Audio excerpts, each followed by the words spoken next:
Tom's concerned with the physicality. And Tom, you're a Flames fan, and they seem to draw the line pretty well with what they can and can't do in the NHL. And they're going to be a pretty physical team that I think will meet any challenge physically, and fighting is going to be a part of that challenge in the playoffs.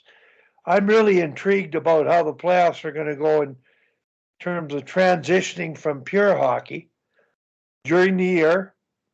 It's similar to the female game. There's very little hitting. There's good stick on puck checking. There is some finishing of checks for the purpose of getting a puck. But in the playoffs, the line is higher. The degree of force is higher. The intent is more obviously physicality. And checks are going to be finished. And penalties aren't going to be called. And that affects the guys' side of the game, kids growing up and wanting to get drafted, wanting to play in the NHL. It's a distraction in terms of figuring out how to play, how to coach them to play. So I'm moving forward with the NHL playoffs beginning. At some point, I'd like to spend some time talking about the physicality question and the line in terms of which teams appear to be peak performing in the playoffs relative to the playoff game compared to the normal seasonal games.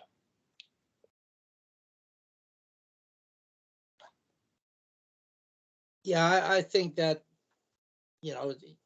guys come the playoffs, guys make sure they finish the check, but the game has changed because guys can spin away and do this kind of stuff much better than before.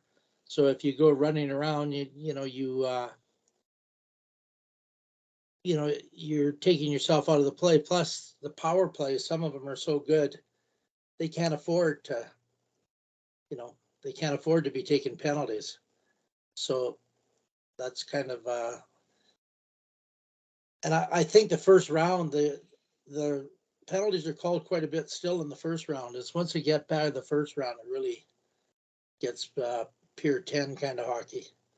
So yeah, you have to stay out of the penalty box, but you have to have good technique. And, like I love the way the Flames check. You watch their defensemen, their toe caps are facing the puck. They don't get, they're not trying to get the hit and, getting beat on one-on-ones and this sort of thing. So I think they're teaching that really well. And that's something that I know you teach, Wally, and that is really important.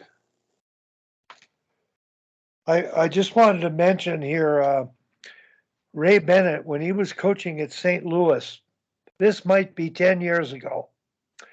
I was attended the clinic that he spoke on, and he pulled up a video of St. Louis's highlights of stick on puck. They were so aggressive with their stick on the puck, and they gained possession of the puck over and over again. And it was, to me, the first time in my mind I said, finishing a check is useless.